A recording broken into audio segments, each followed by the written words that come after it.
எல்லா பொருளையும் ஒரு ப்ராடக்டா பார்த்துட்டு இந்த கலை, இந்த குரு, இவர் கொடுக்கிற தியானம், இத ஒரு செயல் அப்படின்னு போறதுனால தானே மிஸ் ஆகுறீங்க.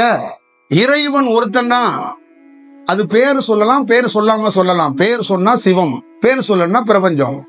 அவங்கிட்ட நீங்க முறையா சரணடைஞ்சா கருமாவோ குருமாவோ அவன் பார்க்க போறான், அவன் பார்த்துக்குவான். அது நீங்க அதை செய்ய மாட்டீங்கிறதானே நம்ம சொல்றோம். இப்ப நம்மள என்ன பண்றீங்கன்னா, இங்க ஒருத்தர் வந்திருக்கிறாங்க, அந்த தியானத்தை சொல்லியிருக்கிறாங்க, இவர் யூடியூப்ல பேசுறாங்க, இவங்க தியானமும் என்ன இருக்குன்னு செக் பண்ணி பார்ப்போம். இல்ல நான் வாசிக்கலை பண்ணிக்கிட்டு இருக்கேன், இப்ப இந்த சாமி கிட்ட போய் ஒரு ஆலோசனை நடத்திக்கிட்டு அதுக்கப்புறம் அவரு கொடுக்கறதையும் கொஞ்சம் வாங்கிக்கிட்டு திருப்பி என் அடுப்பை பத்த வச்சு நான் ஊதிக்கிட்டே இருக்கிறேன் அப்படின்னு சொன்னா அது எப்படி ஒர்க் ஆகும்? அது எப்படி செயல் வடிவம் பண்ணும்? அது எப்படி நீங்க வளருவீங்க? அங்க எப்படி ஜெயிப்பீங்க?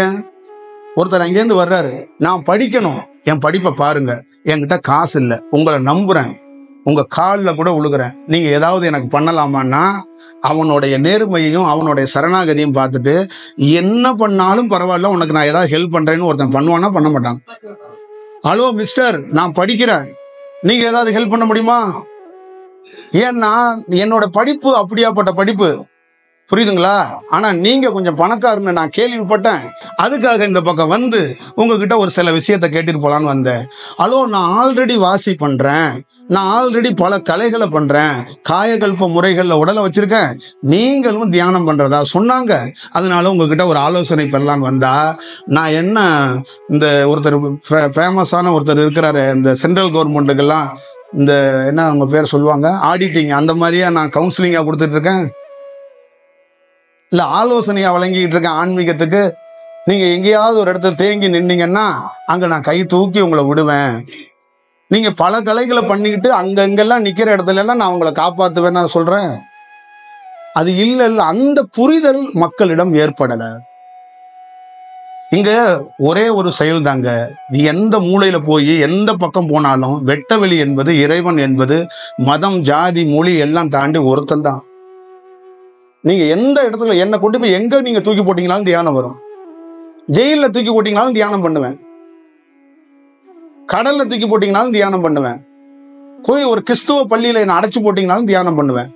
ஆனால் எனக்கு சிவபெருமான் போட்டோவை பார்த்தா தான் தியானம் வரும்னு சொல்லுவேன்னா என்ன? அப்ப என்ன இது கண்டிஷன், என்ன செயல்னு நீங்க பார்த்துக்கங்க. அப்ப அப்படித்தான் நம்ம இருக்கணும். அப்ப நீங்க ஒரு குருவை நம்புறது, ஒரு குருவோட நிக்கிறதெல்லாம் இல்ல, நீங்க முழுமையா எங்களை மாதிரி ஆளுங்களை விட்டுருங்க. இந்த உலகத்துக்கே பொதுவாக இருக்கக்கூடிய இறைவன் என்பது ஒருத்தர் இருக்கிறார். நம்மலாம் இப்ப வந்திருக்கிறோம், எத்தனை ஆயிரம் ஆண்டுகளுக்கு முன்னாடி சக்தி வாய்ந்த சிவலிங்கத்தை வச்சுட்டு போயிருக்காங்க. எத்தனை ஆயிரம் ஆண்டுகளுக்கு முன்னாடி பெரிய பெரிய யோகிகள் வந்திருக்கிறாங்க. நாம அவங்கள பயன்படுத்தினோமா? நாம அவங்கள பிடிச்சுக்கிட்டோமா? இது என்ன புதுசா இந்த தியானம் வந்துருச்சா? புதுசா இப்பதான் அமுல்படுத்துறோமா? எவ்வளவு பண்டைய காலத்துடைய பாரம்பரியம் மிக்க ஒரு கலை இது. அப்ப அதுக்கு மிஸ் ஆனதுக்கு காரணம் என்னன்னா, புரிதல் ஏற்படல. புரிதல்ங்கிறது என்னன்னா, ஒரு நம்பிக்கையோட ஒரு விஷயத்த செய்யறது இல்ல, பயத்தோட நம்ம மாத்துறோம். நம்ம வீட்டுல ஒரு அலைன்ஸ் பார்த்துட்டோம்னா நல்லதோ கெட்டதோ இறைவனை நம்பி நின்னறணும். எல்லாரும் நிக்கிறோம், ஆனா மனதிலிருந்து நிறைய எண்ணங்களை போட்டுக்கிட்டே இருக்கிறோம். இந்த பையன் தப்பு பண்ணிடுவானோ, இந்த வாழ்க்கை இப்படி போயிருமோ, அந்த வாழ்க்கை அப்படி போயிருமோ சொல்றதே கிடையாது. ஆனா அந்த எண்ண பதிவுகள் என்ன ஆகும்னா அந்த வாழ்க்கையை கொஞ்சம் தடுமாற வச்சுக்கிட்டே இருக்கும். நீங்க நல்ல சிவனடியாரை பாருங்க, சோத்துக்கோ துணிக்கோ இடத்துக்கோ எதுக்கும் கவலைப்பட மாட்டான், எங்க அப்பா இருக்கிறான்னு போய்கிட்டே இருக்கும். ராஜா மாதிரி வாழ்வாங்க. ஏன்னா அவன் ஒரே ஒரு இலக்கு தான், இறைவன் என்பவன் ஒருத்தன் இருக்கிறான், அவன் என்னை காப்பாற்றுவான், அவ்வளவுதான் விஷயம். அப்படி இருந்தவன் அத்தனை பேரும் சித்தன் ஆயிட்டான். நீங்க அவனை கத்தியில குத்துனா கூட அவன் சண்டை போட மாட்டான், கத்தியை எடுத்து குத்த மாட்டான். 2 குத்தும் குத்து, 3வது குத்தும் குத்து, எங்க அப்பனை தான் கூப்பிடுறேன்னு கூப்பிட்டுக்கிட்டே நிற்பான். அப்ப என்னதுங்களா சொல்லுவான், எங்க அப்பனுக்கு என்ன குத்தி பார்க்கணும்னு ரொம்ப ஆசை, அதனால ஒருத்தனை கூப்பிட்டு வந்து குத்த வச்சிருக்கான் அப்படின்றான். அப்ப அதுதான் பெரிய சரணாகதி, உலகத்திலே தலை சிறந்த சரணாகதி. அப்ப நம்ம என்ன சொல்றோம்னா, நீங்க ஆத்மார்த்தமா சரணாகதியில கவனமா ஒரு கலைய, எந்த கலை வேணாலும் பண்ணுங்கன்னு சொல்லிட்டேன், எந்த தியானம் வேணாலும் பண்ணுங்க, யாரை வேணாலும் குருவா பிடிச்சுக்கோங்க, புரியுதுங்களா? அது தப்பு இல்லை. ஆனா அங்க நிக்கணும், அங்க நிக்க மாட்டீங்கிறது தான் வருத்தம். இங்கு ஆளு தேவை அப்படின்னு யாரும் தேடல. சிவபெருமான் என்கிட்ட சொல்லி ஆள் எல்லாம் கம்மியா இருக்கு, நீங்க தியானம் பண்ணி ஆளை இழுத்துட்டு வாங்கன்னா சொல்லியிருக்காங்க. புரியுதுங்களா? நான் பல நாள் சொல்லியிருக்கிறேன். அனுபவம் வந்ததுக்கு அப்புறம் எனக்கு இந்த வேலை செய்யறதுக்கு விருப்பம் இல்லை. என்னுடைய தொழில் செய்ய தான் நான் விருப்பம். ஆனா அந்த வேலைக்கு என்னால போக முடியல. புஷ் பண்ணி தூக்கியாது இங்க போடுது. இந்த நோக்கத்திலேயே இது இந்த மாதிரி ஒரு எண்ணத்தையே அந்த தூண்டுதலே அதுவாகவே இருக்குன்னு சொல்லுவாங்கல்ல, நீ அதுவாக இருக்கணும். அந்த மாதிரி என்ன மீண்டும் மீண்டும் புஷ் பண்ணி இந்த இதுக்குள்ளேயே பண்றதுனால என்னால இதை விட்டு வெளியில அகண்டு போகவே முடியல. ரெகுலர் ஃபார்முலாவால என்னால இருக்க முடியல. என்னை மாத்திக்கிறதுக்கு நான் 1000 முறை ட்ரை பண்ணாலும் வலிக்கு விழுந்துடுறேன். நமக்கு ஒரு அனுபவம் கிடைச்சிருச்சு, பேசாம வீட்டுல படுத்துக்குவோம், பேசாம நம்ம வேலை உண்டு நம்ம உண்டுன்னு போவோம், அதெல்லாம் பார்த்துக்குவாங்க தியானம், உங்களுக்கு தெரியும் அப்படின்னு இருந்தா இது அந்த மாதிரி ஒரு நிலைக்கு போக மாட்டேது. அப்ப அது அந்த செயல் என்னன்னா அந்த வடிவத்திலிருந்து தான் அந்த வேலையை செய்யறோம். இது தனி மனிதனுடைய ஆசையோ எண்ணமோ கௌரவமோ பணமோ ட்ரஸ்டோ இல்லை. புரியுதுங்களா? அது நீங்க அவசியம் இதுலயே தெரிஞ்சுக்கங்க நீங்க. அப்ப தியானம் என்பது நல்ல தியானம் கிடைச்சா அங்க உங்களை எப்படின்னா ஒரு ஒரு ஒரே சிந்தனைக்குள்ள கொண்டு வந்துடும், ஒரே செயல் வடிவத்துக்குள்ள கொண்டு வந்துருங்கிறதான் ரொம்ப முக்கியமானது. ரொம்ப ரொம்ப ஒரு நல்ல செயல். இப்ப ஒரு சராசரி மனிதர் அவரு தியானம் பண்ணி இறைவனை அடைய வேண்டாம், ஒரு சிம்பிளா ஒரு தியானத்தை பண்றாரு, ஒரு மந்திரத்தை சொல்றாரு. ஆனா ஒரே கலையில நின்னுகிட்டு பல நாள் சோதனையிலே அவர் நிக்கிறாருன்னா அவர் நிச்சயமாக தோக்க மாட்டாருன்னு என்னால சொல்ல முடியும். கண்டிப்பா தோக்க மாட்டாருங்க, உறுதியா நான் சொல்றேன், தோக்க மாட்டார். எதுல தோக்க மாட்டாருன்னா இறைவனை தேடுறது இல்ல, அவரோட சொந்த வாழ்க்கையிலே தோக்க மாட்டார். அவர் 100% ராகு கேதுக்கெல்லாம் போய் பரிகாரம் எல்லாம் பண்ண வேண்டாம். அவருக்கு எதை பரிகாரமா பண்ணணுமோ அதை இறைவனே காட்டி கொடுக்கும். எந்த யோகியும் பரிகாரத்துக்குன்னு ஒரு செயல்ல உருவாக்கி எல்லாம் கொடுக்கல. அதை எப்படி கொடுத்தாங்கன்னா அந்த காலத்திலையும் உன்னால வெல்ல முடியும், ஒரு செயல் வடிவம் செஞ்சுக்க முடியுங்கிறது தான் பக்குவமா சொல்லி கொடுத்தாங்க. சோதனை காலத்துல நீ எப்படி எதிர்கொள்ளணும், ஒரு நார்மல் நல்ல காலத்துல எப்படி எதிர்கொள்ளணும், பல காலங்களை பிரிச்சு அதை ஒரு செயல் வடிவமா கொடுத்துருக்குறாங்க. அப்ப அதை வச்சுதான் ஒருத்தர் ஒரு பெரிய இயக்கத்தை பெரிய வேலையை செஞ்சிருக்கிறார். அப்ப மக்கள்கிட்ட இப்ப இருக்கிற மக்களுக்குள்ள இருக்கிறவங்கள்ட்ட அவங்களுடைய காலம், அவங்களுடைய நேரம், அவங்களுடைய சூழல்களை புரிஞ்சு நம்ம ஒரு வேலை செய்யறோம், அவங்களுக்கு செய்யறதுக்கு தயாரா இருக்கிறோம். தனிப்பட்ட முறையில இது என்னுடைய சொந்த இன்டென்ஸ் என்னன்னா, நான் அந்த தியானத்தை கலையை கொடுத்துட்டு உங்களுக்கு ஒரு ஆசீர்வாதத்தை பண்ணிட்டு நான் போய்கிட்டே இருக்கலாம். ஆனா அதை தாண்டி ஒரு தனித்துவத்தை ஒவ்வொரு தனி மனிதனும் பெறணும். அதுக்கு என்னென்ன வாய்ப்பு இருக்குமோ அது எப்பெல்லாம் அந்த சந்தர்ப்பம் கிடைக்குதோ அதை பத்தி நம்ம சொல்றோம். இதுதான் முழு வடிவத்துக்குள்ள இருக்கிறது. வேற யாருக்கும் ஏதாவது கேள்வி சொல்லுங்க ஐயா. தூக்கம் தூங்கிருங்க, பரவாயில்ல. அது அந்த உடலுடைய தன்மை, அந்த நரம்போட தன்மை, அதுல அந்த செயல் கிடைக்குது. அது கொஞ்ச நாள், ஒரு மேக்சிமம் ஒரு 6 மாசமோ இல்ல 3 மாசமோ தொடர்ந்து இந்த அதிகாலையிலேயோ ஏதோ ஒன்று பிராக்டிஸை தொடங்கும் போது அதுக்குள்ள என்ன ஆகும்னா இந்த காற்றோட தன்மை மாற மாற மாற மாற உடல் தன்மை மாற தொடங்கும் போது அப்ப அந்த நரம்பு மண்டலம், தூக்கத்துக்கான நரம்பு மண்டலம் விழிப்பு தன்மைக்கு வர தொடங்கும்.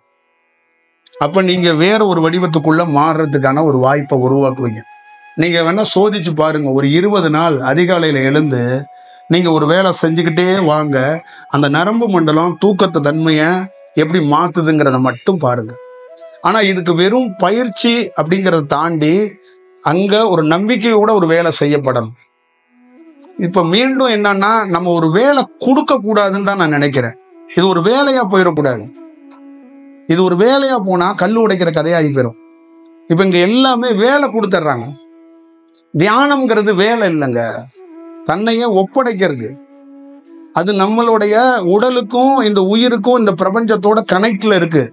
இப்ப இங்க வாழணும்னா ஒரு மனிதன் இந்த உடலை ஆரோக்கியமா வச்சுக்கணும். இந்த உடல் சரியா இருந்தாதான் இந்த உலகத்துல பெரிய பெரிய வேலைகளை செய்ய முடியும். அப்ப இந்த உடல் ஆரோக்கியமா இருக்கிறதுக்கு என்ன தேவையோ ஒருத்தன் கண்டுபிடிக்கிறான்.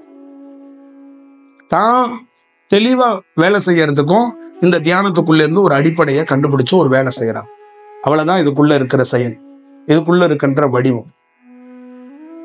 அதனால தூக்கத்தை பத்தி நீங்க கவலைப்படாதீங்க.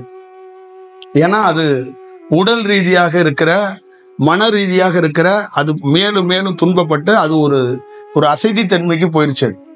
ஒரு நரம்பு மண்டலத்தை நீங்க அப்படியே விட்டுட்டீங்கன்னா அது தன்மையிலேயே போய் அது அப்படியே ஸ்லோவாயிரும். அது மீண்டும் ஏக்கத்துக்கு கொண்டு வரணும். இப்போ ஒரு தியானம் பழகாத ஒருத்தர் வர்றாரு, நம்ம கிட்ட வந்து ஒரு 10 நாள் இருந்தாருன்னா அவருடைய நரம்பு, அவருடைய உடல்லாம் வேற தன்மைக்கு மாறிடும். அவர் ரெகுலரா இருக்க மாட்டாரு.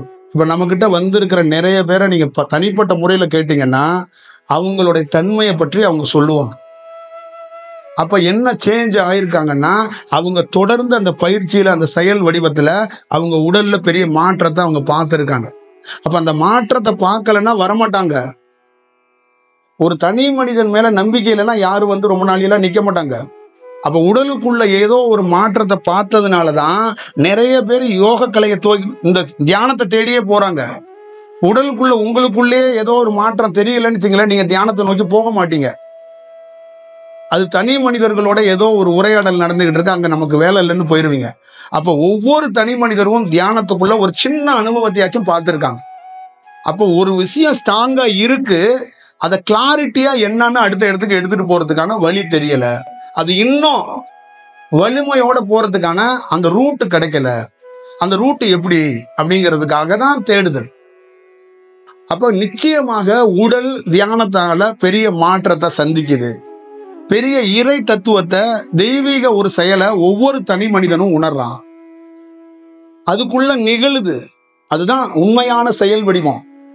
அந்த தேடுதலும் அந்த தூண்டுதலும் இருக்கிறதுனாலதான் ஒவ்வொரு தனி மனிதனும் என்ன பண்றான்னா, அந்த புரிதல் இல்லைன்னா கூட ஏதோ ஒரு வடிவத்துல தேடிக்கிட்டே இருக்கிறான். குருவையோ தியானத்தையோ ஏதோ ஒரு கோவிலையோ ஏதோ ஒரு செயல் வடிவத்தை அதை அடுத்தடுத்து நிக்காம நவர்ந்துகிட்டே இருக்கிறாங்க. அது உங்களுக்கு நடக்கலைன்னா நீங்க அது தேட மாட்டீங்க. வேற ஏதாவது இருக்கா? சும்மா கேளுங்க.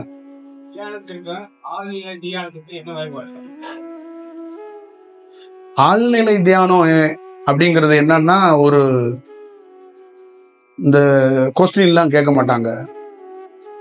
ஒரு நல்ல புரிதல் அவங்களுக்கே தானா வந்துடும். ஒரு ஒரு ஒரு செயல் வடிவம் அந்த பிரபஞ்சத்தை பத்தி ஓரளவு இல்லை, ஒரு நல்ல டீட்டெயிலாவே கிடைச்சிடும். இப்ப மற்ற மலைகள் குகைகளை தாண்டி ஆழியார்னாவே ஒரு ஆழ்நிலை தியானம்னு அர்த்தம். ஆழ்நிலை தியானம்னா இதயத்தில் இருக்கிற ஒரு நரம்பு போய் தானா ஒடுங்கிரும்.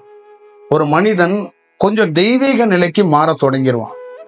ஆரம்ப காலகட்டத்தில் பயிற்சி நிலையில இருக்கும்போது ஒரு மனிதன் நரம்புகள்லாம் ஒடுங்காம தியானத்துல அவனுடைய செயல் வடிவம் வேற மாதிரி தேடுதல்ல இருப்பான். ஆழ்நிலை தியானத்துக்குள்ள இருக்கிறவன் தேட மாட்டான், ஒடுங்க தான் பார்ப்பான். மீண்டும் மீண்டும் அவன்கிட்ட தேடுதல் இருக்காது, ஒடுக்கம் தான் இருக்கும். தேடுதல் என்பது தியானம், ஆழ்நிலை தியானம் என்பது ஒடுக்கம், ஒடுங்கி நிற்பது. இப்ப பெரிய ஒரு ஒரு குகைகள்லயோ எல்லா இடத்துலயும் இருக்கிறவங்க ஆழ்நிலை தியானத்துக்குள்ள போயிட்டாங்கன்னா தேடவே மாட்டாங்க. அதுக்குள்ளே அந்த இருக்கிறதான் பார்ப்பாங்க. யாராவது வந்தா கூட தொந்தரவா நினைப்பாங்க, யாரிடம் பேசுவதை தவிர்ப்பாங்க, எந்த கம்யூனிகேஷனை வச்சுக்க கூடாதுங்கிறது தான் அவங்களுடைய செயல் வடிவமாவே இருக்கும். இதுதான் அதோட செயல்.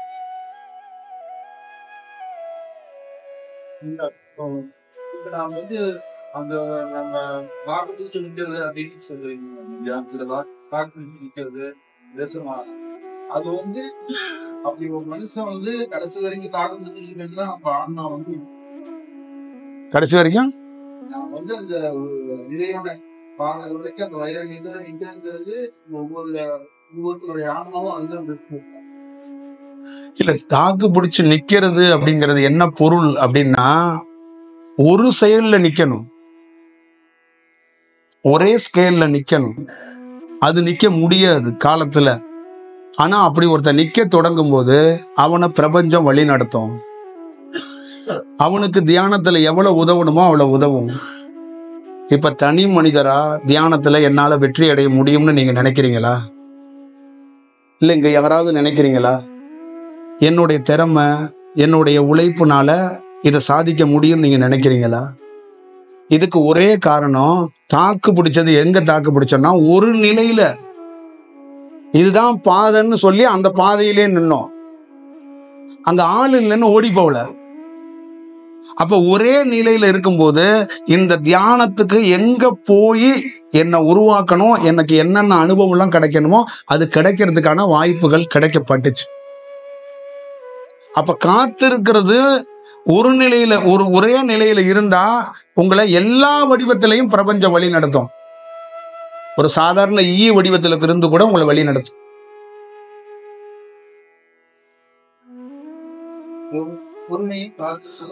ஒரு நிலை அப்படின்னா ஒரே வடிவத்துல இறைவன் ஒருத்தன் இருக்கிறான், அவன் தான் நம்ம அவனை பார்க்க போறோம் அப்படின்னு நீங்க போகணும். நீங்க ஒரு கலை ஒரு ஒரு தியானத்தை கத்துக்கிட்டீங்கல்ல, ஒருத்தட்ட தீட்சை வாங்கினீங்கல்ல, அவர் நல்லவர் கெட்டவர்லாம் தாண்டி அங்கேயே நிக்கணும். 6 மாசம் கழிச்சு காம்பவுண்ட் சுவர் ஏறி குதிச்சிட்டீங்கன்னா அடுத்த நிலை அடுத்த தன்மை மாறிடும். புரியுதுங்களா? அவர் தூர்தர்ஷன்னா நான் வேற டிவி. இது என்ன டிவின்னா அவரோட அலைவரிசை வேற, என்னுடைய அலைவரிசை வேற. புரியுதுங்களா? இங்க ஏன் ஒவ்வொரு யோகிக்கும் ஒவ்வொரு பேர் வச்சாங்கன்னா எல்லாரும் ஒவ்வொரு அலைவரிசையில இருப்பாங்க. அதனாலதான் ஒரு மனிதன் ஒரே மாதிரி ஞானம் அடைய மாட்டான். ஒரு இறைவன் தான், ஆனா பல அலைவரிசைகள் இருக்கும். அப்ப அந்த அலைவரிசையிலேருந்து ஒருத்தன் தாக்கு பிடிச்சு நிக்காம வேற குருநாதர்கிட்ட போகும்போது அங்க வேற வேற செயல்கள் நடக்கும். அதை நீ ஒரே நேரத்துல நின்றுட்டு வச்சுக்குவ. அப்போ உனக்கு பல்வேறுபட்ட அலைவரிசைகள் இருந்தாதான் உன்னை ஞானம் அடைய வைக்க முடியும். ஆனால் நீ எங்கெங்கெல்லாம் போகணுமோ அதை பிரபஞ்சம் வழி நடத்தும்.